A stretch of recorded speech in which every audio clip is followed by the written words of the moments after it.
రజాకారులకు వ్యతిరేకంగా, నిజాం రాజ్యానికి వ్యతిరేకంగా పోరాటాలు ఉధృతంగా జరుగుతున్నప్పుడు ఆనాటి ప్రముఖ పాత్రికేయుడు ఇమ్రోజ్ పత్రిక ఎడిటర్ అయినటువంటి షోయబుల్లా ఖాన్ ఈరోజు వర్ధంతి. ముందుగా నేను ఆ యొక్క షోయబుల్లా ఖాన్ అతి క్రూరంగా ఆగస్టు 21, 1948 భారతదేశానికి స్వాతంత్రం వచ్చిన తర్వాత ఈ ప్రాంతానికి రాలేదు. ఈ ప్రాంతంలో కూడా 3 రంగుల జెండా ఎగరాలని, నిజాం రాజ్యం ఉండకూడదని, ఇక్కడ కూడా డాక్టర్ అంబేద్కర్ రాజ్యాంగమే ఉండాలని, ఇక్కడ కూడా 3 రంగుల జెండా ఎగరాలని ఏదైతే ఆ రోజు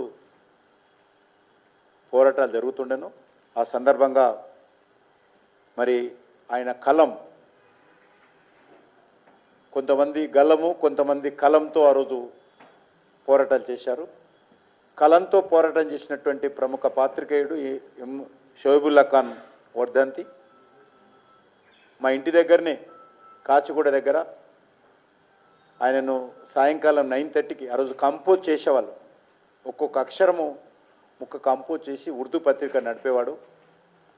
9:30కి 10 మధ్యలో మొత్తం పేపర్ అంతా కంపోజ్ చేసి ప్రింటింగ్ ఇచ్చి సైకిల్ మీద ఆయన ఇంటికి వెళ్తున్నప్పుడు మన కాచిగూడ స్టేషన్ లింగంపల్లి చౌరస్తా మెయిన్ రోడ్డు మీద రజాకారులు అడ్డుకొని ఆయన చేతులు నరికారు. నువ్వు రాస్తున్నావు కదా స్వాతంత్రం కోసము నిజాం రాజుకు వ్యతిరేకంగా అని చెప్పి ఆ చేతులు నరికారు. ఆ తర్వాత బాగా పెద్ద ఎత్తున ఇప్పుడు హాస్పిటల్స్ కూడా తక్కువ, మొత్తం రక్తం అంతా పోయి నెక్స్ట్ డే 22వ తేదీ అది సరిగ్గా ఇదే రోజు, ఈ డే ఆగస్టు 22వ తేదీ నాడు ఆయన స్వర్గస్థుడు కావడం జరిగింది. ఏదైతే బర్కత్పురంలో బీజేపీ ఆఫీస్ కంటే ముందు చెమ్మన్ దగ్గర బూరుగుల రామకృష్ణారావు ఆయన ఇల్లుండేది. ఆయన ఇంట్లోనే ఒక రూమ్లో ఈ యొక్క ఇమ్రేజ్ పేపర్ నడిపారు. ఇప్పుడు అక్కడ నేను ఎలక్షన్ ఆఫీస్ పెడుతుంటాను చౌరస్తా మీద, బర్కత్పుర చెమ్మన్ ఏతున్నదో అక్కడ నేను ఎలక్షన్ ఆఫీస్ పెడతాను. అదే బిల్డింగ్లో ఆయన ఇమ్రోజ్ పత్రిక ఉండేది. అక్కడనే పత్రిక అంతా రాత్రంతా వర్క్ చేసి సాయంకాలం సైకిల్ మీద వెళ్తున్నప్పుడు చంపారు. అలాంటి వ్యక్తికి ఈరోజు నేను ప్రముఖుడైనటువంటి మరి బలిదానమైనటువంటి ప్రముఖ స్వతంత్ర సమరయోధుడు పత్రికా విలేకరైనటువంటి షోయబుల్లా ఖాన్కు నా తరఫున, భారతీయ జనతా పార్టీ తరఫున, కేంద్ర ప్రభుత్వం తరఫున నేను ఘనమైనటువంటి నివాళులు అర్పిస్తా ఉన్నాను. ముఖ్యంగా ఈరోజు మనకందరికీ తెలుసు, తెలంగాణ రాష్ట్రంలో మరి ఏదైతే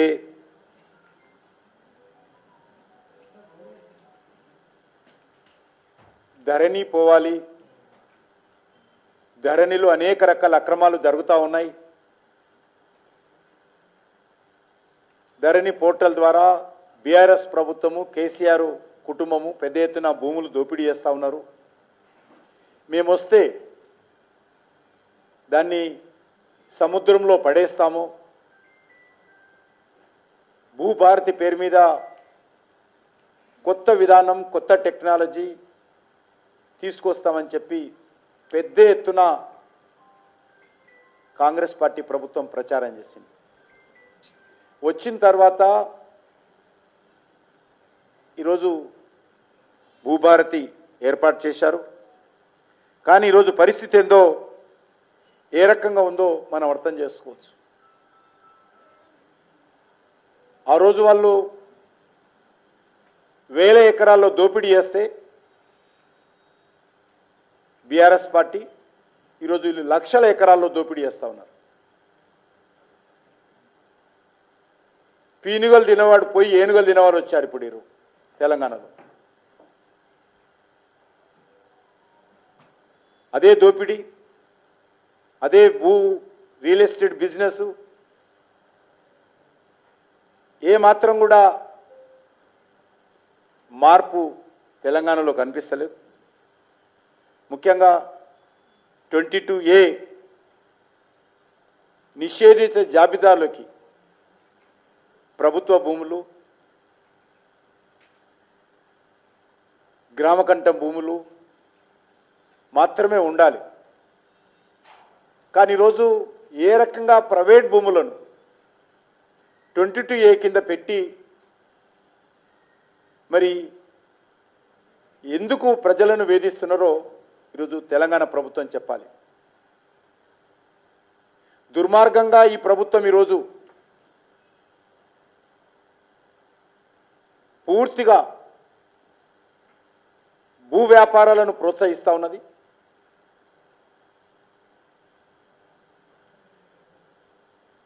అనేక ప్రాంతాలలో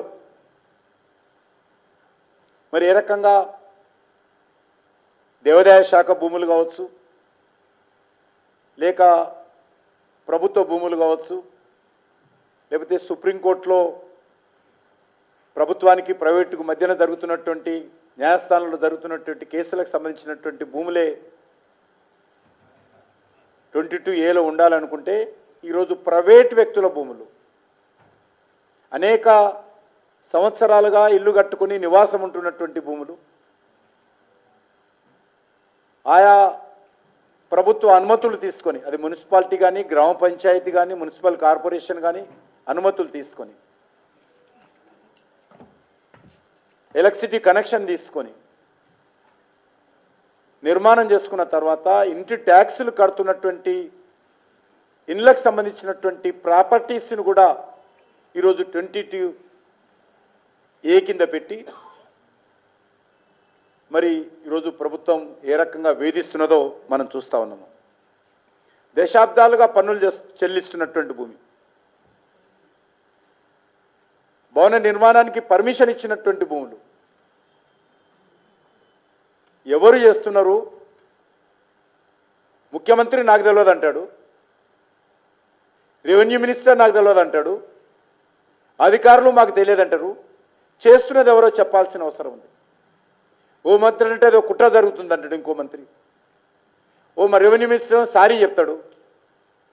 మరి ఒక ఆయన కుట్ర జరుగుతుంది ఒక మంత్రి స్టేట్మెంటు, ఒక మంత్రి సారీ చెప్తాడు, ముఖ్యమంత్రి నా భూమి కూడా పోయిందంటాడు, నా ఇల్లు కూడా 22A కింద పెట్టారంటే మరి ప్రజల్లో వస్తున్నటువంటి వ్యతిరేకతను తప్పించుకోవడం కోసం ముఖ్యమంత్రిని ఇల్లు చేర్చారా అడుగుతా ఉన్నాను, ఆ కాలనీ చేర్చారా అడుగుతా ఉన్నాను. ఇదంతా కూడా భూదందాలు చేయడం కోసం, లిటిగేషన్స్ క్రియేట్ చేసి పబ్బం గడుపుకోవడం కోసం ఎక్కడికక్కడ ఈరోజు మరి లక్షలాది ఎకరాల భూమి 22A కింద పెట్టి ప్రజలను వేధిస్తున్నారు.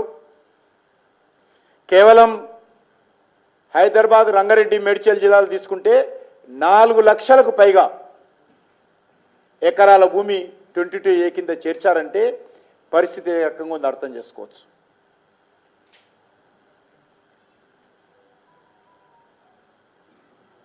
ధరణి స్థానంలో వచ్చినటువంటి ఈ యొక్క భూభారతి ఈరోజు నవ్వుల పాలైంది.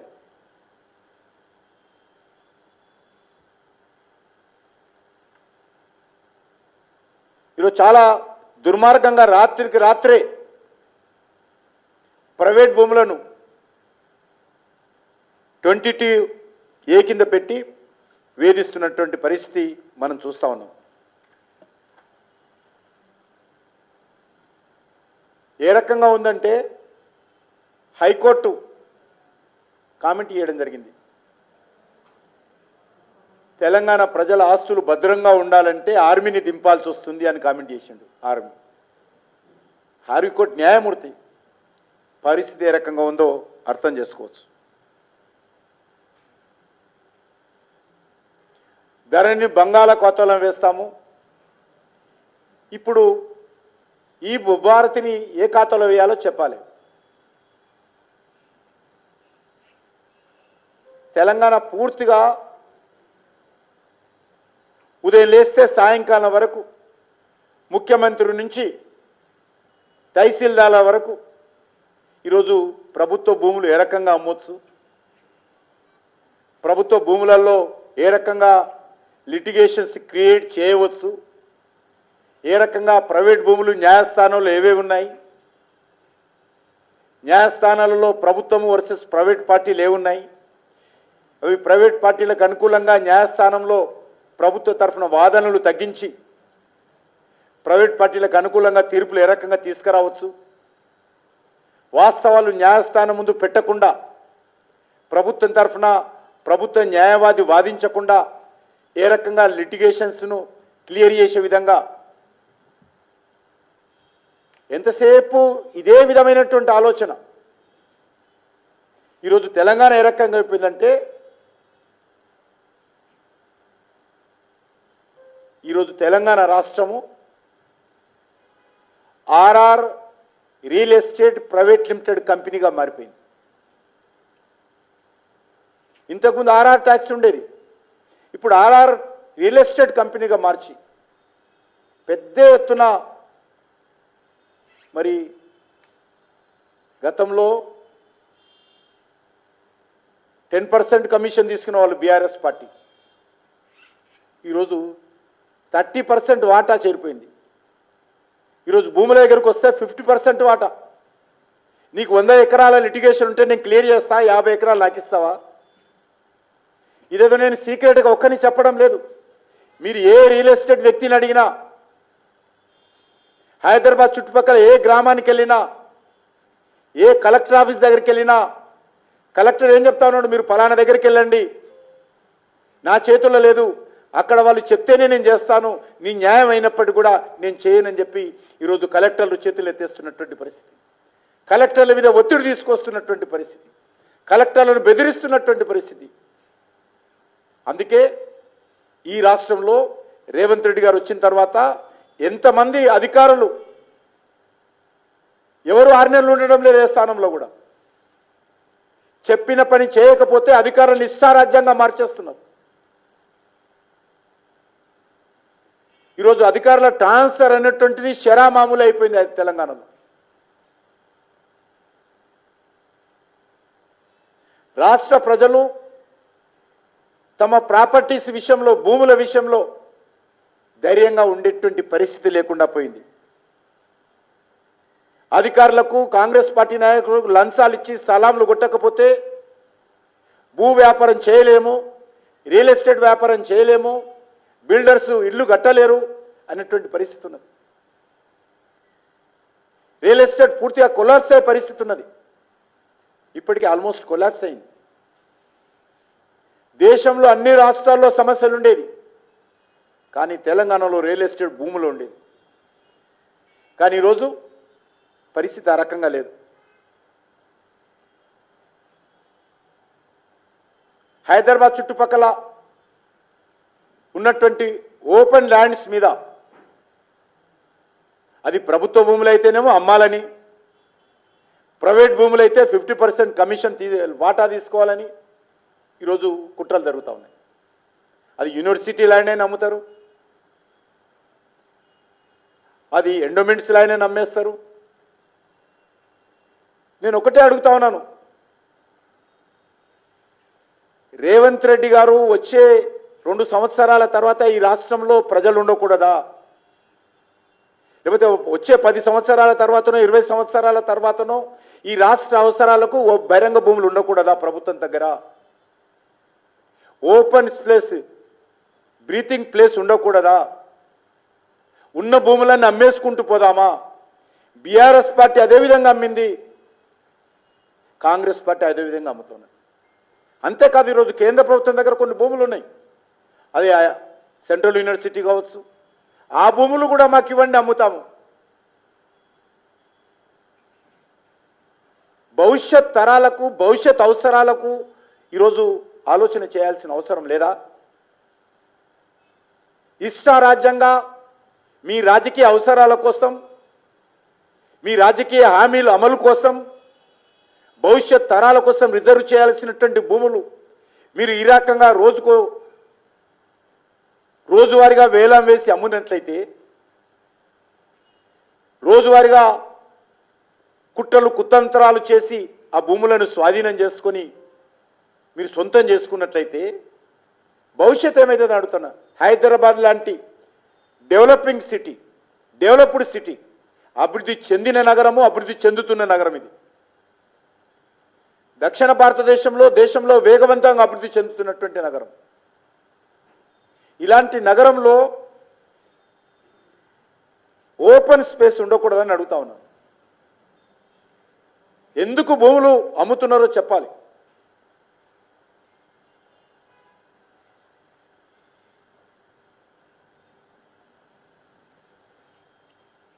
ప్రైవేట్ భూములను ఉద్దేశపూర్వకంగా కుట్రపూరితంగా నిషేధిత జాబితా అయినటువంటి 22A పెట్టి మళ్ళీ వాళ్ళని బెదిరిస్తారు.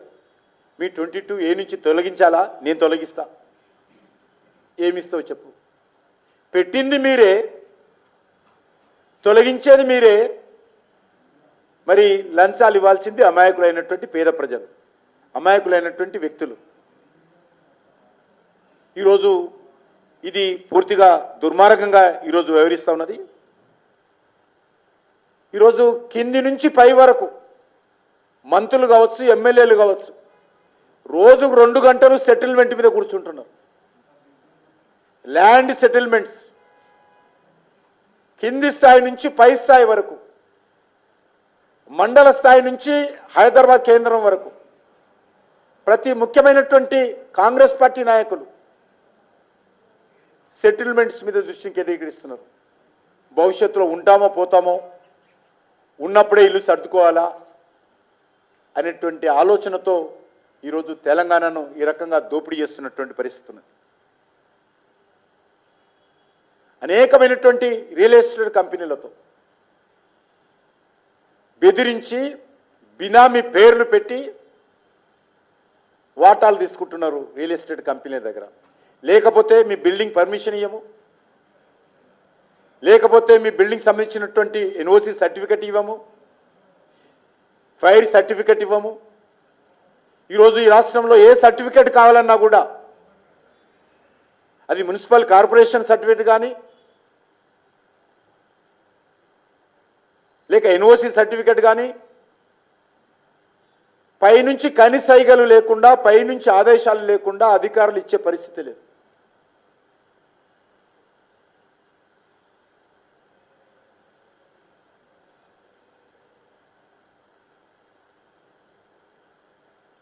అందుకే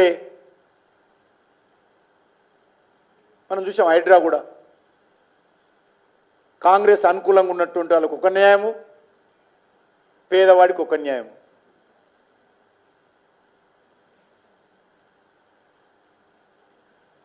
పేదవాడి యొక్క స్కూల్కి ఒక న్యాయము, మజ్లిస్ పార్టీ కాంగ్రెస్ పార్టీకి అనుకూలంగా ఉన్నటువంటి మజ్లిస్ పార్టీకి ఒక న్యాయం.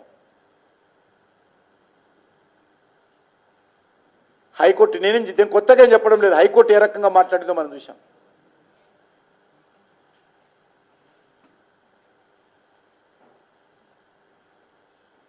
అందుకే నేను ఈ యొక్క భూభారతి విషయంలో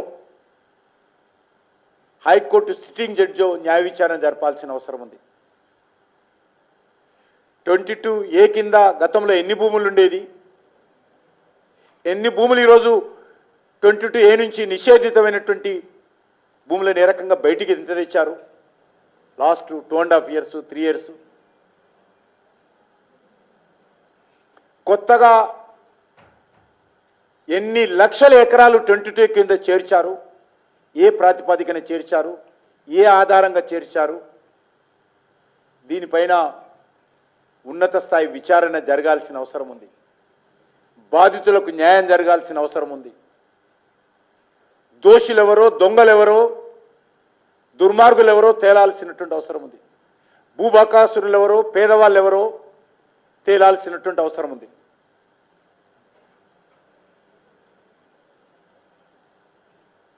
ఖచ్చితంగా గత 2.5 సంవత్సరాలుగా మా ప్రభుత్వం వచ్చిన తర్వాత ప్రతి ప్రభుత్వ భూమికి సంబంధించినటువంటి లావాదేవీలు మేము పునర్పరిశీలిస్తామని చెప్పి కూడా ఈ సందర్భంగా మనవి చేస్తా ఉన్నాను.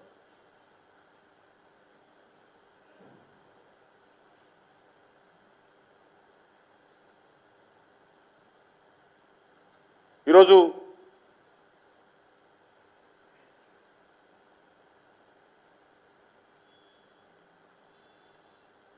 రెవెన్యూ మంత్రి లేకపోతే మరో సీనియర్ మంత్రి వాళ్ళు ఇస్తున్నటువంటి స్టేట్మెంట్స్,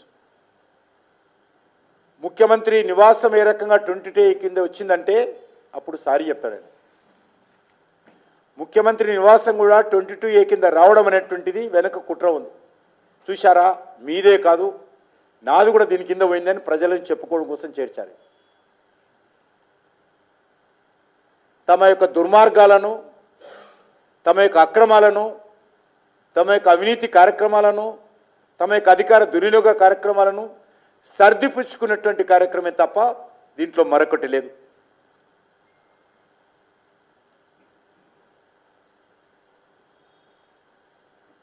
అందుకే ఈ విషయం పైన ఉన్నత స్థాయి విచారణ జరగాలని ఈ సందర్భంగా కోరుకుంటున్నాము. దీనిపైన సమగ్రమైనటువంటి వివరాలన్నీ కూడా న్యాయమూర్తితో విచారణ జరిపిస్తేనే బయటకు వస్తుంది. ఇదేదో ఆషామాషి వ్యవహారం కాదు. ఇదేదో ఎకరం 2 ఎకరాలు 5 ఎకరాలు 10 ఎకరాలకు సంబంధించిన విషయం కాదు. ఇది ఓల్డ్ సిటీకో న్యూ సిటీకో హైటెక్ సిటీకో సంబంధించిన విషయం కాదు. యావత్ తెలంగాణ అంతా కూడా ఎమ్మెల్యే ఇష్టం లేకపోతే 22Aలో పోతుంది, ఎమ్మెల్యే అనుకుంటే 22Aలో పోతుంది, ఎమ్మెల్యే వద్దనుకుంటే 22A నుంచి బయటకు వస్తుంది. అంత దుర్మార్గంగా గ్రామీణ ప్రాంతాల్లో కాంగ్రెస్ పార్టీ నాయకులు దౌర్జన్యాలతో విచ్చలవిడిగా వ్యవహరిస్తున్నటువంటి పరిస్థితి ఉన్నది.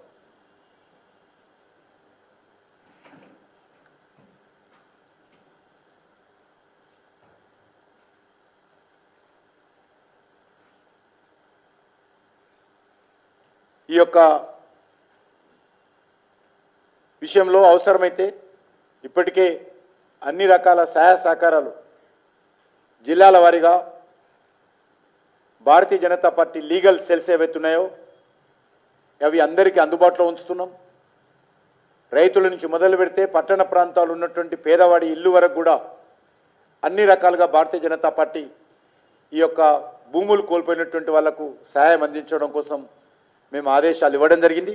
ఆ రకంగా ప్రజలు కూడా కోరుతూ ఉన్నాము. ఎక్కడ మీకు ఏ రకమైనటువంటి సహాయం అవసరం ఉంటే, న్యాయ సహకారం అవసరం ఉంటే భారతీయ జనతా పార్టీ మా యొక్క లీగల్ సెల్ చాలా అద్భుతంగా పనిచేస్తూ ఉన్నాయి గత అనేక సంవత్సరాలుగా. ఈ విషయంలో కూడా బీజేపీ లీగల్ సెల్స్ అన్ని మండల కేంద్రం నుంచి మొదలు పెడితే జిల్లా వరకు కూడా అన్ని రకాలుగా చాలా యాక్టివ్గా మా సెల్స్ ఉన్నాయి. అనేక కోర్టులో ఉన్నటువంటి బార్లలో మా యొక్క కమిటీలు ఎన్నికల్లో మా కార్యకర్తలు గెలిచొచ్చారు, అడ్వకేట్స్. కాబట్టి అన్ని రకాల సహాయ సహకారాలు అందించాలని చెప్పి కూడా అందిస్తామని చెప్పి కూడా ఈ సందర్భంగా మనవి చేస్తా ఉన్నాను.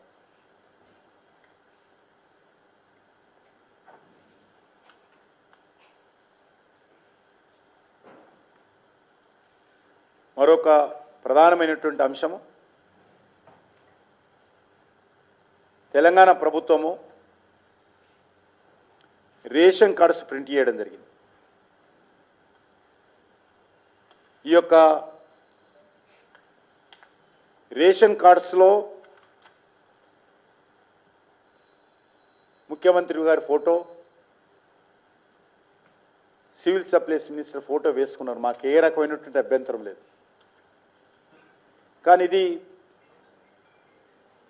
ప్రధానమంత్రి సంబంధించినటువంటి పేరు మీద ఉన్నటువంటి స్కీమ్. ఇది ఫుడ్ సెక్యూరిటీ స్కీమ్ కింద కేంద్ర ప్రభుత్వము ప్రతి పేదవాడికి 5 కేజీల చొప్పున ఉచితంగా బియ్యం అందించేటువంటి పథకం ఇది. ఆ పథకంలో కూడా తెలంగాణలో కూడా చాలా పెద్ద ఎత్తున పేదవాళ్ళందరికీ బియ్యం అందిస్తున్నాం.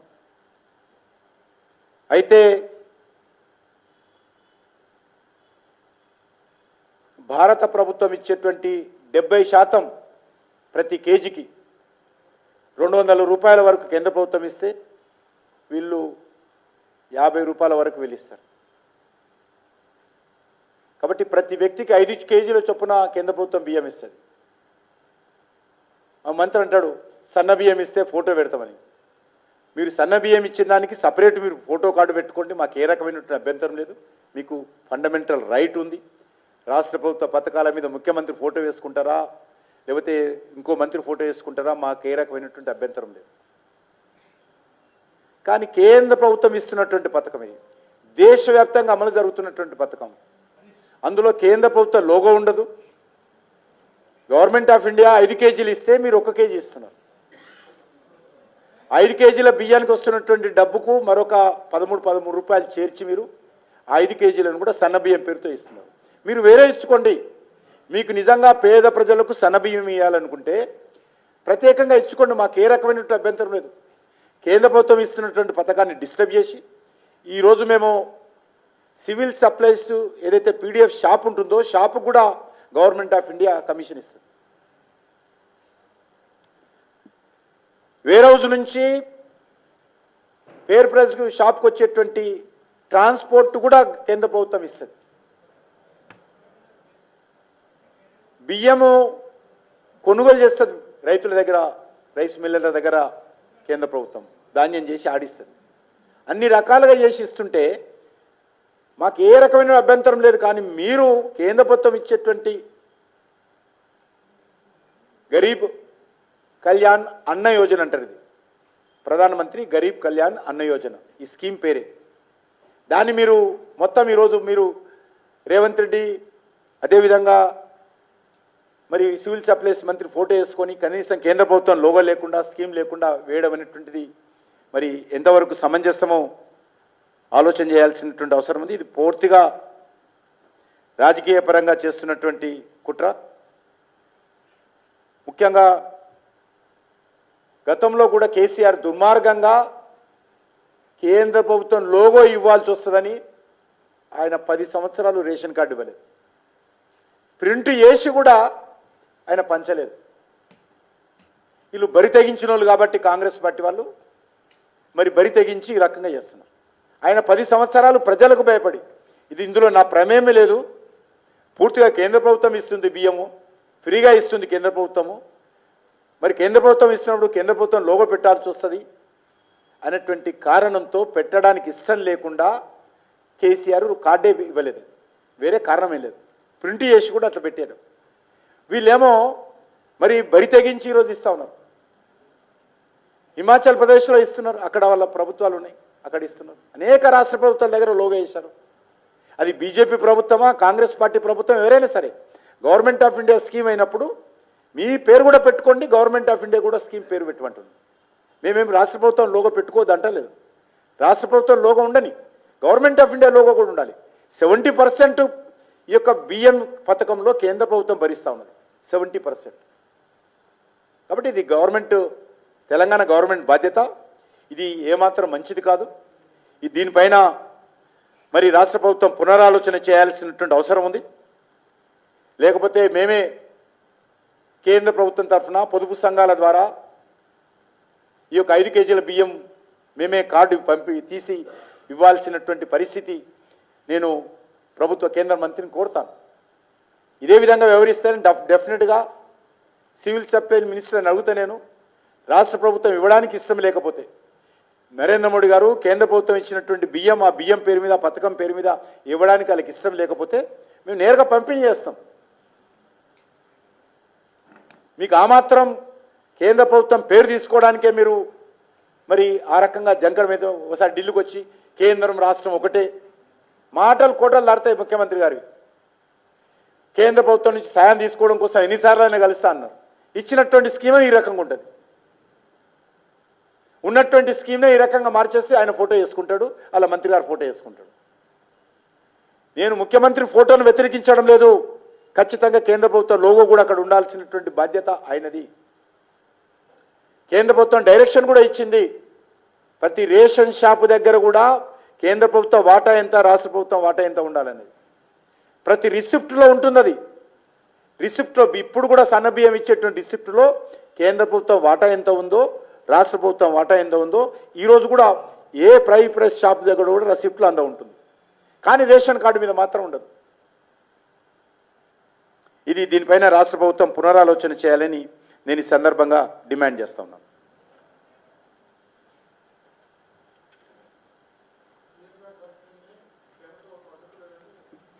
ఎవరు అడ్డుకోవడమే ఉంటుంది, క్లియరెన్స్ ఇవ్వలేదు. అడ్డుకోవడం కాదు, అడ్డుకోవడం ఏముండదు, క్లియరెన్స్ ఇవ్వలేదు. అడ్డుకోవడం అనరు దాన్ని. చాలా ముఖ్యమంత్రి తెలియదేమో చాలామందికి, అడిగేటోళ్ళకు మాట్లాడేటోళ్ళకు. నా టూరు చాలాసార్లు క్లియరెన్స్ ఇవ్వలేదు. అనేక మంది కేంద్ర మంత్రుల టూర్సు ఎక్స్టర్నల్ అఫైర్స్ కమిటీ పరిస్థితిని బట్టి అంచనాలు వేసి ఎందుకు వెళ్తున్నారు, ఎవరు కలుస్తున్నారు, దాని వెనుక సీరియస్నెస్ చూసి ఇస్తారు. అనేక మంది ముఖ్యమంత్రులు, ఇది కొత్తగా కాదు, ఇది బీజేపీ ముఖ్యమంత్రులు కూడా చాలాసార్లు వద్దంటారు. అడ్డుకోవడం కాదు, వద్దంటారు. అడ్డుకోవడమే ఉంటుంది. క్లియరెన్స్ ఇవ్వకపోవడం అడ్డుకోమన్నారు. ఇప్పుడు ఉన్నటువంటి పరిస్థితుల్లో ఇప్పుడు పోకుంటే మంచిది అని చెప్తారు, అంతే తప్ప అడ్డుకోరు.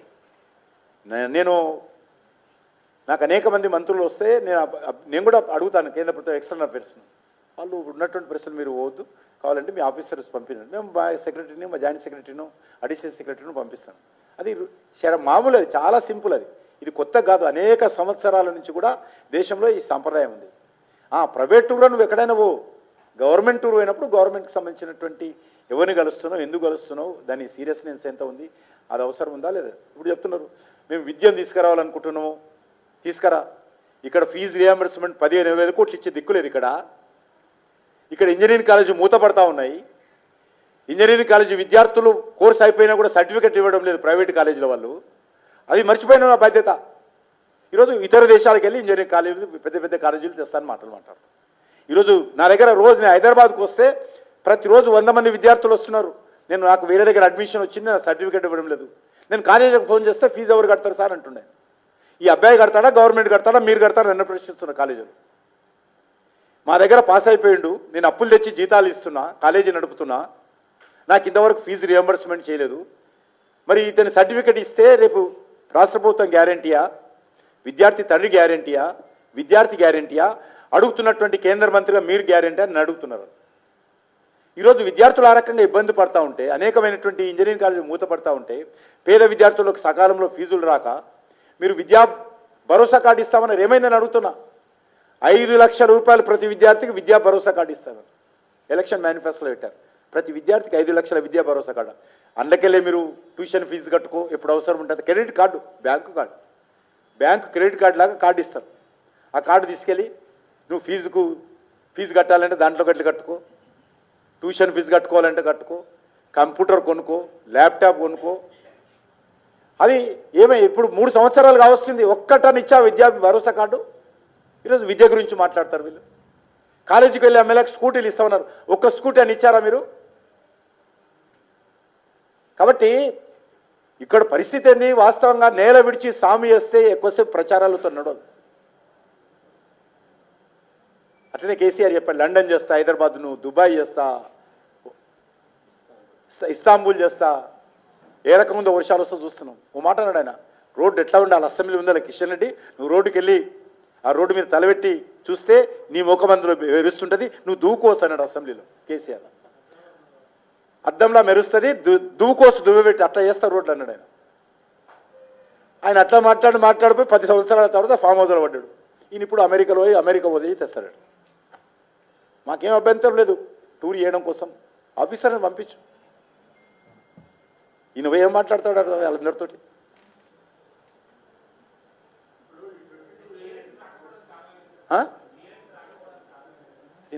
నాకు సంబంధించిన విషయం అది ఎక్స్టర్నల్ అఫైర్స్ మినిస్టర్. మేము కూడా అడగం, వద్దు అంటే ఆగిపోతాం. మేము ఎందుకు ఇవ్వవద్దు, మేము వాదించాం. కావాలంటే వాళ్ళు రాష్ట్ర ప్రభుత్వ అధికారులు అడిగితే చెప్తారు తప్పకుండా. నేను అడగలే. ఇది లేదు, అది నేను చెప్పలేదు కదా. వాళ్ళే మాట్లాడి నాకెందుకు కడుతుంది, నేను మంత్రిని, నేనేమనలేదు కదా అటువంటివి. నన్ను కూడా పోనివ్వలేదు, ముఖ్యమంత్రులు కూడా లేదు, బీజేపీ ముఖ్యమంత్రులు కూడా ఇవ్వరు. ఒక్కొక్కసారి పరిస్థితులను బట్టి ఎవరు కలుస్తున్నారు అంతా చూస్తారు. అది అవసరమా? ఇప్పుడు ఉన్నటువంటి అంతర్జాతీయ మన పరిణామాల నేపథ్యంలో ఎవరిని కలవాలి, ఎవరిని కలవకూడదు, ఏ స్థాయి వాళ్ళు, ముఖ్యమంత్రి స్థాయి చాలా పెద్దది, ఆయన పోయి చిన్న స్థాయిలో కలుస్తున్నాడా, అవన్నీ ఉంటాయి, లెక్కలు ఉంటాయి. కొన్ని ఎక్స్టర్నల్ అఫైర్స్లో కాంగ్రెస్ పార్టీ ప్రభుత్వ హయాంలో పెట్టినటువంటి నిబంధనలు ఏవైతున్నాయి అవే నిబంధనలు ఉన్నాయి, మార్చలేవు. ఇవన్నీ కూడా కాంగ్రెస్ పార్టీ ప్రభుత్వంలో అనేక సంవత్సరాలుగా కొనసాగుతున్నటువంటి నియమ నిబంధనల పరిధిలోనే ఈరోజు ముఖ్యమంత్రి గారికి అమెరికాకు వీళ్ళని కలవడం కోసం వెళ్లకుండా బాగుంటుంది, వాళ్ళ తమ్ముని కూడుకోవడమో ఇంకోరుకోవడం పోవడం పోవచ్చు, దాన్ని ఎవరు కాదన్నారు. ఎవరైతే మీరు కలవాలనుకుంటున్నారో ఎవరైతే దానికి ముఖ్యమంత్రి స్థాయి వ్యక్తి కాదనేది నాకు నేను ఎవరిని అడగలే. మీ పత్రికలు వచ్చిన వార్తలే చెప్తున్నాను, అది వాస్తవం కూడా. నేను ఎవరిని అడగలేదు, నాకెవరు చెప్పలేదు. నేను ఎక్స్ట్రావర్స్ మినిస్టర్ కూడా కలవాలా, కానీ మీ పత్రికలు వచ్చినటువంటి వార్త, ఎందుకంటే స్వయంగా నేనే ఉన్నాను దాంట్లో. నాకే 4-5 సార్లు మా ఎక్స్ట్రావర్స్ మినిస్ట్రీ పర్మిషన్ ఇవ్వలే నాకు పోవడానికి.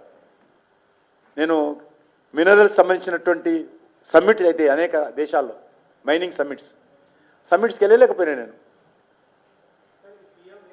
ఇటీవల కెనడాలో ఉండే, రష్యాలో ఉండే అనేక ఒకటి పోయాను నేను, దుబాయ్లో అయింది.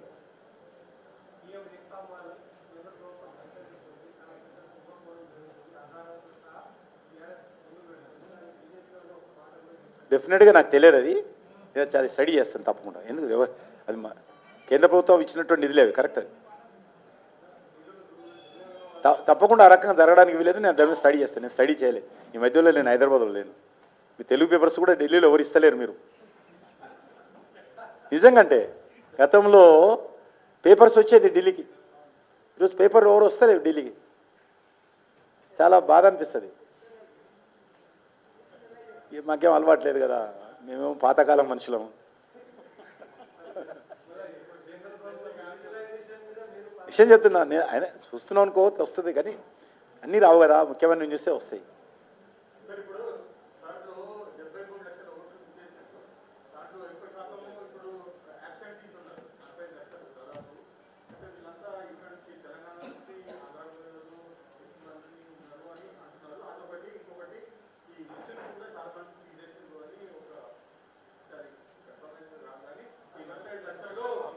ఇప్పుడు సికింద్రాబాద్లో 1,00,000 ఓట్లు తీశారు. సికింద్రాబాద్లో అందులో 3-4 వేల మంది ముస్లిమ్స్ ఉంటారు, మిగిలిన హిందూసే కదా. అక్కడ హిందూ ముస్లిమే ఉంటుంది. చెప్పు, ఎవరు తీసిరు? ఎవరి ప్రభుత్వం ఇక్కడ తీస్తున్నది? నరేంద్ర మోడీ గారు కేంద్ర ప్రభుత్వం సిబ్బంది ఉన్నదా? ఇక్కడ స్టేట్ గవర్నమెంట్ సిబ్బంది, అదే మున్సిపల్ కార్పొరేషన్ సిబ్బంది, అదే తహసీల్దారు, అదే రాష్ట్ర ప్రభుత్వము కింద ముఖ్యమంత్రికి చేతి కింద పనిచేస్తున్నారు. ముఖ్యమంత్రి మాట్లాడుతారు కేంద్ర ప్రభుత్వం ఓట్లు తీసేస్తుందని, ఇంకో మంత్రులు మాట్లాడుతున్నారు. ఎంత దుర్మార్గంగా మాట్లాడుతున్నారంటే ఇక్కడ ఎవరు సిబ్బంది పనిచేస్తున్నారని అడుగుతా ఉన్నాను. ఈ ఎస్ఐఆర్లో పనిచేస్తున్నది 100% రాష్ట్ర ప్రభుత్వ సిబ్బంది. రాష్ట్ర ప్రభుత్వ సిబ్బంది పనిచేస్తున్నారు. వాళ్ళని బెదిరిస్తున్నారు ఇంకా వీళ్ళు. నువ్వు వాళ్ళ ఓట్లది, వీళ్ళ ఓట్లది, వీళ్ళని తీయద్దు, వీళ్ళని తీయాలా. కాబట్టి ఇందులో ఎవరు పనిచేస్తున్నారు? మీకు గవర్నమెంట్ ఇండియాకి ఏం సంబంధం ఇది? అందరు ఫోటోలు ఇవ్వాలి. మీ ఫోటో ఎట్లా ఇచ్చావో, నా ఫోటో ఇచ్చావో, అందరు ఫోటోలు ఇస్తే అందరు ఓటు వస్తుంది. మీరు ఇచ్చారు కదా అందరూ, ఇక్కడ ఉన్నటువంటి వాళ్ళందరూ వాళ్ళు ఉన్నటువంటి అందరు ఇచ్చారనుకుంటా, అట్లనే వాళ్ళు కూడా ఇచ్చాలా? ఒకటి, గతంలో ఒక వ్యక్తి ఊళ్ళో ఉంటే ఊళ్ళో ఓటు ఉండేది, ఒక వ్యక్తి ఏ జిల్లా హెడ్ క్వార్టర్ ఉంటే జిల్లా హెడ్ క్వార్టర్లో ఓటు ఉండేది, వీలైతే అసెంబ్లీ హెడ్ క్వార్టర్లో ఉంటే అసెంబ్లీ హెడ్ క్వార్టర్లో ఓటు ఉండేది, హైదరాబాద్కి వస్తే హైదరాబాద్లో కూడా ఓటు ఉంది, ఇంకా రీజనల్ ఆఫీస్ అంటే వరంగల్, కరీంనగర్ కూడా ఓటు ఉంది. అంతటా ఇష్టారాజ్యంగా వాళ్ళకి తెలియదు. అప్పుడు ఆ రకంగా చట్టం ఉండింది కాబట్టి పెట్టుకున్నారు. ఇప్పుడు 1 person 1 vote, ఒక వ్యక్తి ఒకే ఓటు అనేటువంటి ఒక ఆలోచనతోటి కేంద్ర ప్రభుత్వం చాలా చట్టబద్ధంగా ఎలక్షన్ కమిషన్ చెప్పినటువంటి నియమాలకి అనుకూలంగా సమర్థిస్తున్నది. అంతే తప్ప దీంట్లో మా ప్రమేయం ఏం లేదు. 100% ఎలక్షన్ కమిషన్ అది ఇండిపెండెంట్ సంస్థ. ఎందుకంటే మీరు అర్థం చేసుకోవాలి, ఈరోజు తమిళనాడులో కానీ వెస్ట్ బెంగాల్లో కానీ పోలింగ్ 90% 80% చేరింది. ఎందుకు చేరింది? పనికిరాని ఓట్లు తీసేసినాం, చెత్త ఓట్లను తీసేసాం కాబట్టి. పోలింగ్ ఎక్కువ జరగల, అప్పుడు ఇంతే జరిగింది, ఇప్పుడు అంతే జరిగింది. బీహార్లో కానీ, వెస్ట్ బెంగాల్లో కానీ, తమిళనాడులో కానీ, కేరళలో కానీ అంతకుముందు ఎలక్షన్స్లో ఎంతైతే పోలింగ్ అయ్యేదో ఇప్పుడు అంతే అయ్యేది. అప్పటికిప్పటికి తేడా ఏంటంటే డబుల్ ఓట్లు, త్రిబుల్ ఓట్లు, చనిపోయిన ఓట్లు, ఓవర్లాపింగ్ ఓట్లు, 2 ఓట్లు 3 ఓట్లు అన్నీ పోయినాయి. శుద్ధి జరిగింది ఓటర్ లిస్టు. ఇప్పుడు కూడా ఓటర్ లిస్టు శుద్ధి జరుగుతుంది. అంతే తప్ప ఎవరు ఓటు ఎవరు తీసే అధికారం ఎవరికి లేదు. అంటే ఈరోజు ముఖ్యమంత్రి మాట కలెక్టర్లు వింటలేరా? ముఖ్యమంత్రిని కాదని, మంత్రులు కాదని ఈరోజు ఇష్టారాజ్యంగా ఎలక్షన్ కమిషన్ చెప్పినట్లు కింది స్థాయి అధికారులు అయితే బిఎల్ఏలు అంటారు, బూత్ లెవెల్ ఆఫీసర్ తీసేస్తున్నాడా? మీ బిఎల్ఏ ఉంటాడు కదా ఎంబడి. Congress party, BRS party, BJP party, communist పార్టీలకు సంబంధించినటువంటి అఫీషియల్గా బూత్ లెవెల్ ఏజెంట్ పెట్టుకోవచ్చు. ప్రతి బూత్లో కూడా ఎలక్షన్ కమిషన్ కార్డు ఇస్తుంది. ఈ రకంగా నువ్వు ఎస్ఐఆర్లో బూత్ లెవెల్ ఆఫీసర్ బిఎల్ఓతో పాటు ఇంటింటికి తిరిగే అధికారము, బిఎల్ఓ పొరపాటు చేస్తే కాంప్లైంట్ లిఖితపూర్వకంగా కాంప్లైంట్ చేసేటువంటి అధికారం బిఎల్ఓకి ఇచ్చింది. ప్రధానమంత్రికి ఉండదు అంత అధికారాలు, బిఎల్ఏలకు అంత అధికారం ఉంది. బూత్ లెవెల్ ఏజెంట్స్ ఎవరైతే రాజకీయ పార్టీలకు ఉందో వాళ్ళకి అంత అధికారం ఉంటుంది. మీ ప్రెస్ వాళ్ళకు ఉండదు, నాకుండదు, కానీ బిఎల్ఏకి అధికారం ఉంది. అక్రమాలు జరిగినా, పొరపాటు జరిగినా రాజకీయ పార్టీల ప్రతినిధులుగా వాళ్ళు అడ్డుకునేటువంటిది, కాంప్లైంట్ చేసేటువంటిది, ఫిర్యాదు చేసేటువంటి అధికారం ఉంది. మీ పార్టీ వాళ్ళు చేయాలి కదా, మరి చెయ్యండి. ఏదైనా ఉంటే మేమేమైనా ఎక్కడైనా పోతున్నాం, మేము ఎక్కడైనా బీజేపీ కానీ కేంద్ర ప్రభుత్వం కానీ సిబ్బంది ఉన్నదా? ఏదో ఆదేశాలు ఇచ్చామా? లేకపోతే నరేంద్ర మోడీ గారు ప్రతిరోజు సాయంకాలం టైంలో ఈ ప్రతి బూత్లో ఉన్నటువంటి ఆఫీసర్తో ఫోన్లో మాట్లాడుతున్నాడా? ఢిల్లీ నుంచి ప్రతి బూత్కు ఆఫీసర్ ఉంటాడు, బిఎల్ఓ. ఆయనతో మోడీ గారు ఫోన్లో మాట్లాడి అక్కడ ఇన్ని తీసేయి, ఇక్కడ ముస్లింలు ఒట్టు తీసేయి, ఇక్కడ ఇళ్ళ పొట్లు తీసేయి, ఏమైనా ఫోన్లు చేసి చెప్తున్నాడా? అది మనకేం సంబంధం ఉండదు. ఇది ట్రాన్స్పరెన్సీగా జరుగుతున్నటువంటి ఒక ప్రక్రియ. ఇక్కడ అధికారం ఉన్నటువంటి పార్టీ ఆధ్వర్యంలో జరుగుతున్నటువంటి ప్రక్రియ. ఇది రాజకీయాలకు అతీతంగా జరుగుతున్నటువంటి ప్రక్రియ. ఈ ప్రక్రియలో ఓట్లు పోతున్నాయి. నాకు ఈరోజు నా కాన్స్టిట్యున్సీలో 10 లక్షల ఓట్లు పోయినాయి. 21 లక్షల ఓట్లు ఉంటే 10 లక్షల ఓట్లు పోయినాయి నా దగ్గర. నేను టెన్షన్లో ఉండాలా.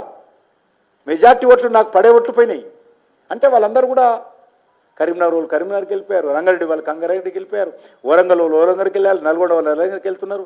దానికి కారణం కూడా చెప్తాను నేను. రేవంత్ రెడ్డి గారు, మీరు ఓట్లు ఇక్కడ ఉండి ఊళ్ళో చేసుకోకపోతే మీ భూములు పోతాయి, మీ రేషన్ కార్డు పోతుంది, మీ ఓటర్ ఐడి పోతుంది, మీ ఆధార్ పోతుంది, మీ పెన్షన్లు పోతాయి. బెదిరించిండు ముఖ్యమంత్రిగా స్వయంగా స్టేట్మెంట్ ఇవ్వబట్టి. ఈరోజు హైదరాబాద్లో ఓట్లు తగ్గిపోయినాయి, అందరు గ్రామాలకు వెళ్ళిపోయారు. ఇదంతా ఎందుకోసం చేస్తున్నాడు? మజ్లిస్ పార్టీకి మెప్పు కోసం చేస్తున్నాడు. హైదరాబాద్లో గ్రామీణ ప్రజలందరూ వెళ్ళిపోతే మజ్లిస్ పార్టీ డామినేషన్ పెరుగుతుంది. డామినేషన్ పెరిగితే మాకు అనుకూలంగా ఉంటుంది, బీజేపీ బలం తగ్గుతుంది. కాబట్టి బెదిరించి ఈరోజు హైదరాబాద్ నుంచి అందరిని పంపిస్తున్నారు. నేను అడగాల ఓటు తగ్గుతున్నాయని, వాళ్ళు కాదు. మీ బెదిరింపుల కారణంగా ఈరోజు ప్రజలు హైదరాబాద్లో ఉండాలన్నప్పుడు కూడా, హైదరాబాద్ నివాసం చేస్తున్నప్పుడు కూడా, హైదరాబాద్లో వ్యాపారాలు ఉన్నప్పుడు కూడా, హైదరాబాద్లో ఆస్తులు ఉన్నప్పుడు కూడా, హైదరాబాద్లో పిల్లలు చదువుతున్నప్పుడు కూడా ఈరోజు గ్రామాలకు వెళ్తున్నారంటే రేవంత్ రెడ్డి కారణం. దానికి మీ భూములు పోతాయి, మీ రేషన్ కార్డు పోతుంది, మీ ఆస్తులు పోతాయి, మీ పెన్షన్లు పోతాయి. బెదిరించండి ఈరోజు ఓపెన్గా. నేను చెప్పలేము, అన్ని పత్రికల్లో వచ్చినాయి, ఈ పత్రికల్లో వచ్చింది ముఖ్యమంత్రి గారి స్టేట్మెంట్. ఈ రకంగా ఒక ముఖ్యమంత్రి స్థాయిలోకి బెదిరిస్తే ఎక్కడ కూడా ఓటు, నీ ఆస్తి ఎక్కడున్నా నీకు నచ్చిన ప్రాంతంలో ఓటు హక్కు పెట్టుకోవచ్చు. ఓటుకు ఆధార్ కార్డుకు, ఓటుకు రేషన్ కార్డుకు, ఓటుకు ఆస్తికి సంబంధం లేదు, ఓటుకు పెన్షన్కి సంబంధం లేదు. ఓటు ఎక్కడైనా పెట్టుకో, హైదరాబాద్లో పెట్టుకో, ఢిల్లీలో పెట్టుకో, ఎక్కడైనా పెట్టుకో, కొడంగల్ అయినా పెట్టుకో, దానికి సంబంధం లేదు. కానీ ఈరోజు ముఖ్యమంత్రి బెదిరించాడు కాబట్టి భయపడిపోతున్నారు గ్రామాల్లో ఉన్నటువంటి ప్రజలు. హైదరాబాద్ ఉన్నటువంటి వాళ్ళందరూ కూడా మేము ఇక్కడ ఆప్ట్ చేసుకోం, గ్రామాల్లో చేసుకుంటామని అందరు గ్రామాలు చేసుకున్నారు. గ్రామాలు చేసుకున్నారు కాబట్టి ఈరోజు సికింద్రాబాద్ కాన్స్టిట్యున్సీలో 9,35,000 ఓట్లు తగ్గినాయి ఇప్పుడు వచ్చిన లెక్కల ప్రకారం. అది మీరు చెప్పాలి, నేను కన్విన్సాలి. నా కాన్స్టిట్యున్సీ కాబట్టి నేను స్టడీ చేసిన.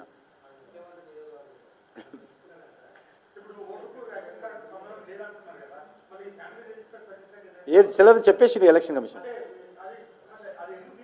అది ఆయన అడగాల మీరు.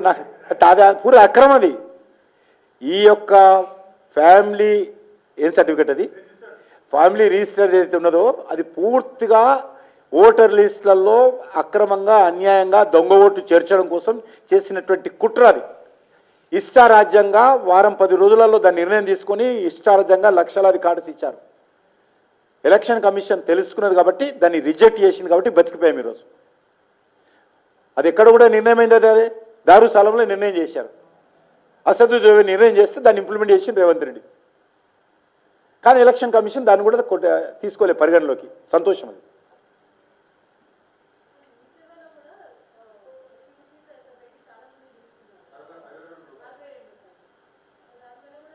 నష్టం జరిగింది.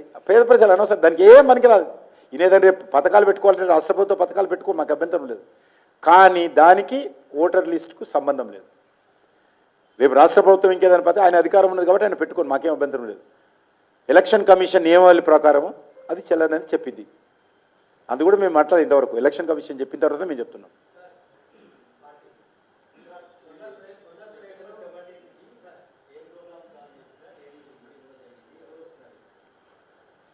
మీకు అందరికీ తెలుసు, సెప్టెంబర్ 17th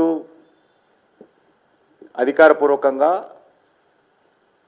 తెలంగాణ విమోచన దినోత్సవం అంటే హైదరాబాద్ ముక్తి దివస్, హైదరాబాద్ లిబరేషన్ డే నిర్వహించాలని మేము అనేక సంవత్సరాలుగా పోరాటం చేశాం.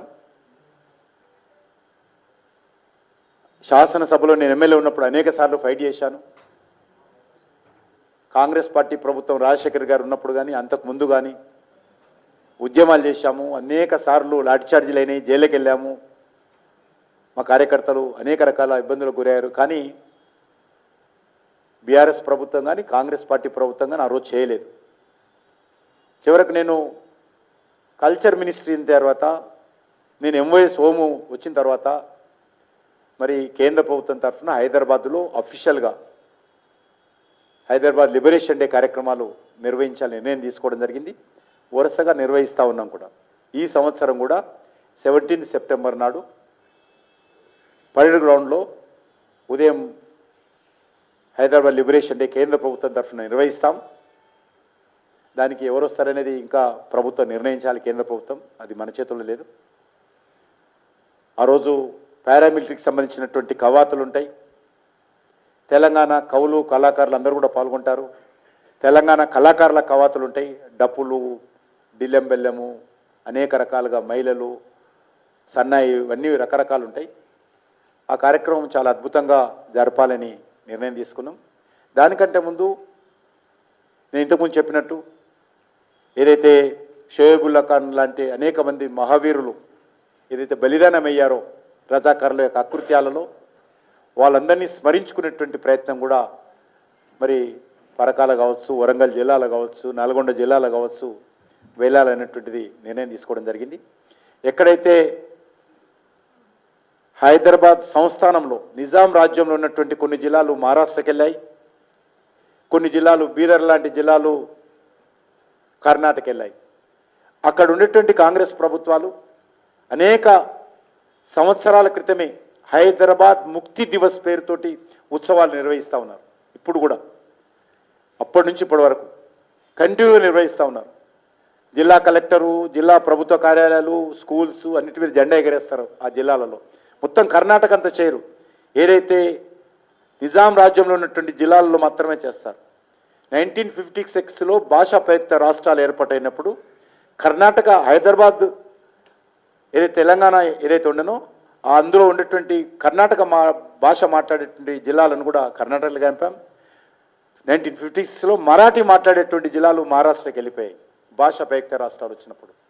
ఆ రకంగా అక్కడ వెళ్ళినాక ఆ రాష్ట్ర ప్రభుత్వాలు హైదరాబాద్ ముక్తి దివస్ పేరు మీద కార్యక్రమాలు నిర్వహిస్తూ ఉన్నాయి. కానీ మన దగ్గర మాత్రము మరి మజ్లిస్ పార్టీ కారణంగా, మజ్లిస్ పార్టీ మోచేతి నీళ్లు తాగే వాళ్ళు ఉన్నారు కాబట్టి, ఆ రోజు రజాకారులు మజ్లిస్ పార్టీ ఒకటే కాబట్టి, మజ్లిస్ రజాకారులను స్థాపించినటువంటి వ్యక్తే మజ్లిస్ పార్టీని స్థాపించాడు కాబట్టి, వాళ్ళ వారసత్వంగా ఈరోజు హైదరాబాద్లో మజ్లిస్ పార్టీ ఉన్నది కాబట్టి, ఇది యావత్ ముస్లింలకు సంబంధం లేదు, మజ్లిస్ పార్టీ గురించి మాట్లాడుతుంది ఉన్నది కాబట్టి, మజ్లిస్ పార్టీ యొక్క భయానికి వాళ్ళు వద్దన్నారు కాబట్టి కాంగ్రెస్ పార్టీ కానీ బీఆర్ఎస్ పార్టీ కానీ ఉత్సవాలను అఫీషియల్గా చేయలేదు. మేము ఈరోజు అఫీషియల్గా చేస్తూ ఉన్నాం. మేము ఈ చరిత్ర తొక్కిపెట్టారు ఇన్ని సంవత్సరాలుగా. ఈరోజు ఒక వ్యక్తి జన్మదినం జరుపుకుంటాం, ఒక సంస్థ వార్షికోత్సవం జరుపుకుంటాం. కానీ భారత ప్రభుత్వం నిజాం రాజ్యం మీద యుద్ధం చేసి, ఆ రోజు యుద్ధం అనే పదం వాడకుండా పోలీస్ యాక్షన్ అని వాడారు. కానీ అది యుద్ధం, అది యుద్ధ ట్యాంకులతో సైన్యంతో ఈ యొక్క ప్రాంతం మీద వచ్చి ఇక్కడ యుద్ధం చేసి ఆర్మీని ఇక్కడికి పంపించి, ఆర్మీ చీఫ్ కూడా అనేక మంది ప్రముఖులు వచ్చి ఇక్కడ రజాకారులను ఓడించి నిజాం రాజ్యాన్ని ఓడించి ఆ రోజు ఇక్కడ 3 రంగుల జెండా ఎగరేశారు. కొంతమంది అంటారు ఇది విలీనం. విలీనం ఎట్లయితుంది? విలీనమైతే అంతమంది ఎందుకు చనిపోవాలి? సైనికులు ఎందుకు చనిపోవాలి? యుద్ధ ట్యాంకులు ఎందుకు రావాలని అడుగుతాను. ఎందుకు యుద్ధం జరగాలని అడుగుతా ఉన్నాను. రజాకారులు versus army, Nizam army versus Indian army. ఆ రోజు యుద్ధం జరగలేదా? ఇది యుద్ధంలో ఆర్మీ, నిజాం ఆర్మీ ఓడిపోలేదా? నిజాం సైన్యం ఓడిపోలేదా? కాబట్టి ఇది విలీనమా విమోచన? తెలుగునోడు ఎవరు కూడా అట్లా మాట్లాడరు. కాబట్టి ఎవరి ఇష్టం వాళ్ళు, ఎవరి పాలసీలు వాళ్ళ పాలసీ ప్రకారం మాట్లాడుకొని మాకే అభ్యంతరం లేదు. మేము మాత్రం ఏదైతే కాంగ్రెస్ పార్టీ కర్ణాటకలో చేస్తుందో, ఏదైతే కాంగ్రెస్ పార్టీ మహారాష్ట్రలో మొదలుపెట్టిందో, హైదరాబాద్ ముక్తి దివస్, హైదరాబాద్ లిబరేషన్ డే, ఈ రెండు పేర్లు వాళ్ళు పెట్టిన పేర్లే. మేము దానికే లిబరేషన్ డేనే తెలుగులో విమోచనం అంటాం. కాబట్టి హైదరాబాద్ విమోచన దినం ఈసారి కూడా అద్భుతంగా నిర్వహించాలనుకుంటాం. మా ప్రభుత్వం వచ్చిన తర్వాత ఊరు వాడ అద్భుతంగా ఈ యొక్క 26 జనవరి గణతంత్ర దినోత్సవం ఏ రకంగా జరుపుకుంటాము, 15 ఆగస్టు భారత స్వాతంత్ర దినోత్సవం ఏ రకంగా జరుపుకుంటాము, భారతీయ జనతా పార్టీ ప్రభుత్వం తెలంగాణలో వచ్చిన తర్వాత ఇదే విధంగా ఇంకా మరింత ఉత్సాహంతో పట్టుదలతో ఈ యొక్క హైదరాబాద్ విమోచన ఉత్సవాలను, తెలంగాణ విమోచన ఉత్సవాలను జరుపుకుంటామని చెప్పి కూడా ఈ సందర్భంగా మనవి చేస్తా ఉన్నాను.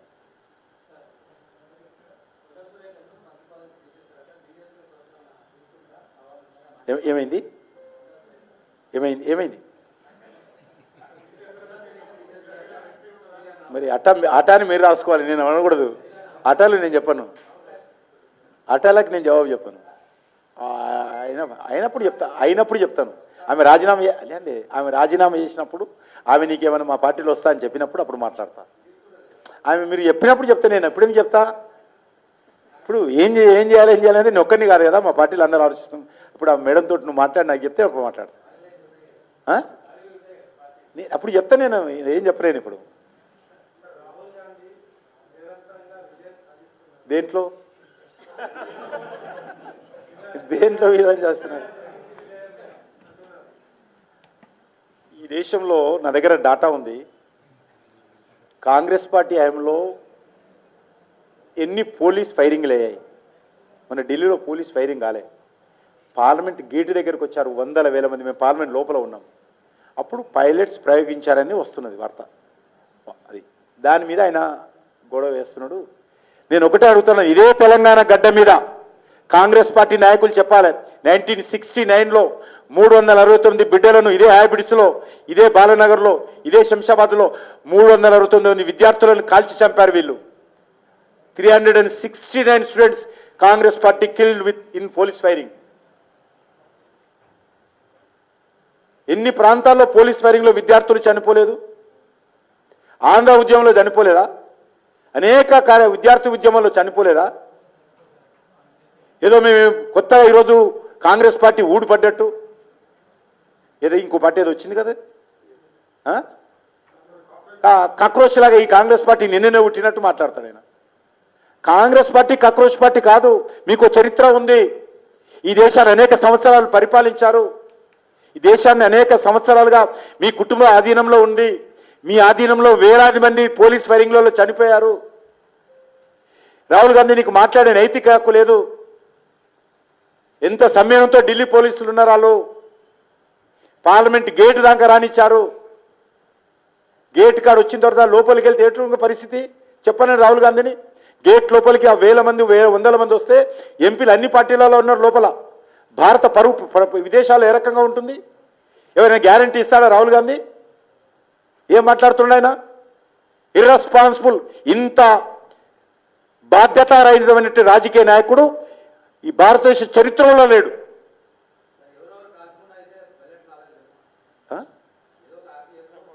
ఏంది? నేను అనలేదు కదా, అది డీటెయిల్ కాలే. నేను పేలలేదని చెప్పలా, నేను చెప్పలే ఆ విషయం. అధికారం ఇచ్చి గేటు దానికోసం ఇంకా రూపాయలు ఏం చేయాలి? లాఠీ చార్జ్ చేసినా ఒకపోతే ఏం చేస్తారు? ఏం చేయాలంటారు? ఎవరు చనిపోయారు? పోలీస్ ఫైరింగ్ చేసిరా? చేసిరు, అది కూడా చేస్తారు. అవన్నీ ఈ గతంలో ఉన్న నియమాలు ఉన్నాయి. ఈ దేశంలో కొత్తగా వచ్చినాక, బీజేపీ వచ్చినాక సిద్ధాంతాలు కాదు. గతంలో వచ్చిన నినాదాలు ఇది వాదన చేస్తే అర్థం లేదు. ఇది నేను ఇంతమంది చెప్పినా ఈ హైదరాబాద్లో ఇదే పోలీస్ దగ్గర 369 కాల్చి చంపారు. దేనికి వస్తుంది కాల్చి చంపారు? కాబట్టి ఒక రెస్పాన్సిబిలిటీ ఉంటుంది.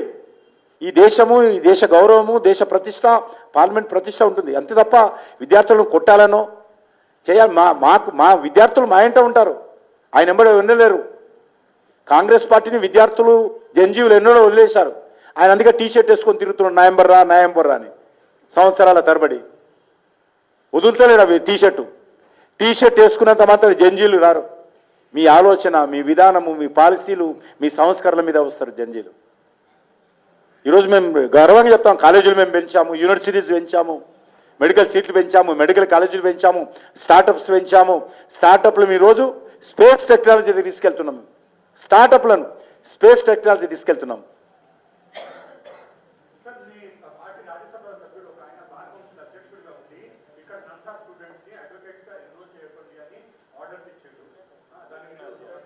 నాకేం తెలియదు అదేదో నాకు అర్థం కాదు.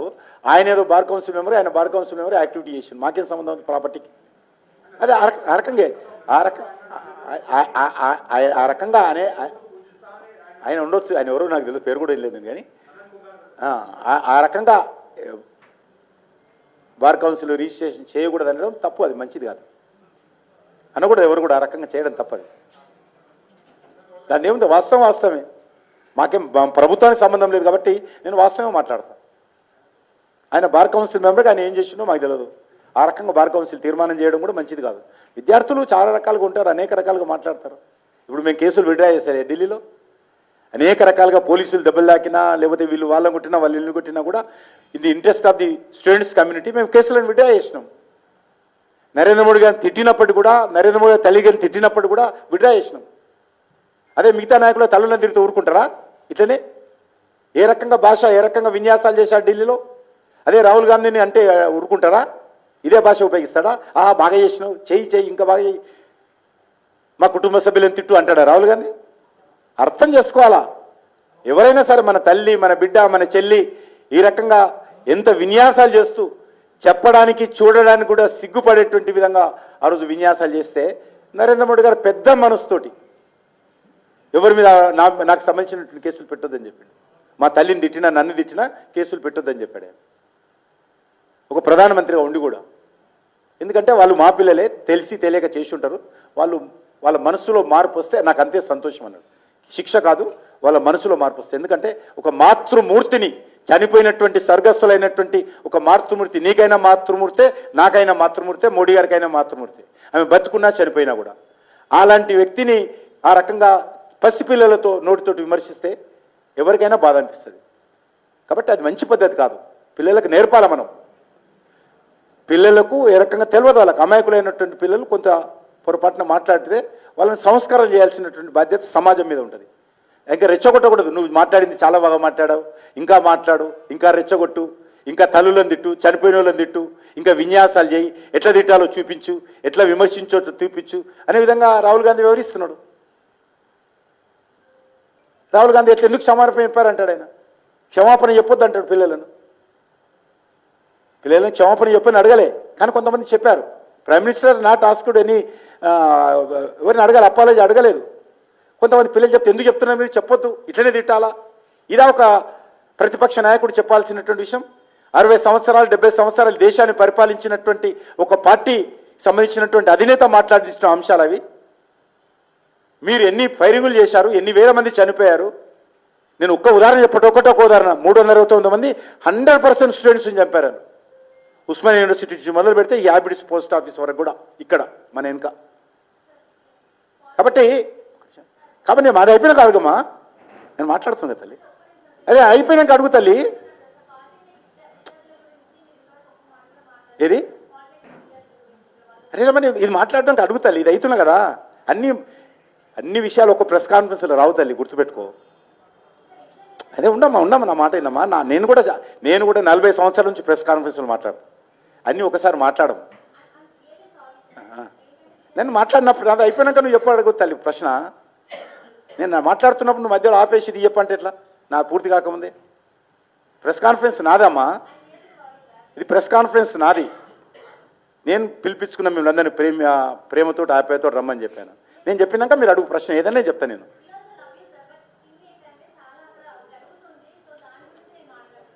తప్పకుండా దానికి సంబంధించి రాష్ట్ర ప్రభుత్వం విడ్రా చేసుకుందని చెప్పింది, మరి ఎందుకు తెలియదు.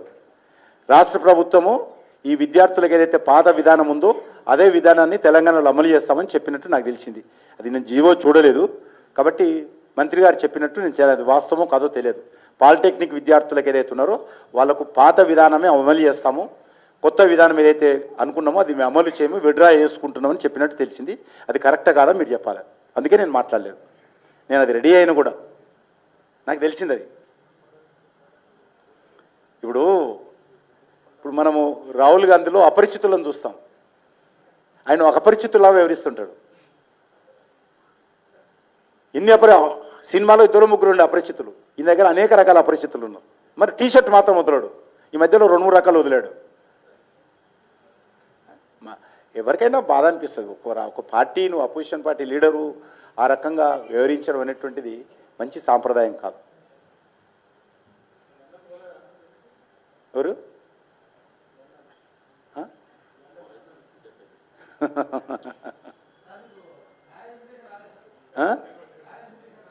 అడగాలి, ఆయనే అడగాలి.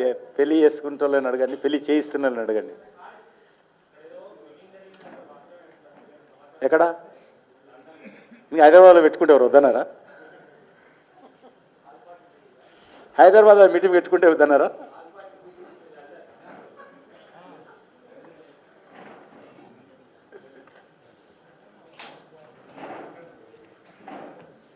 సరే అమ్మ, ఏమనుకోవద్దు తల్లి.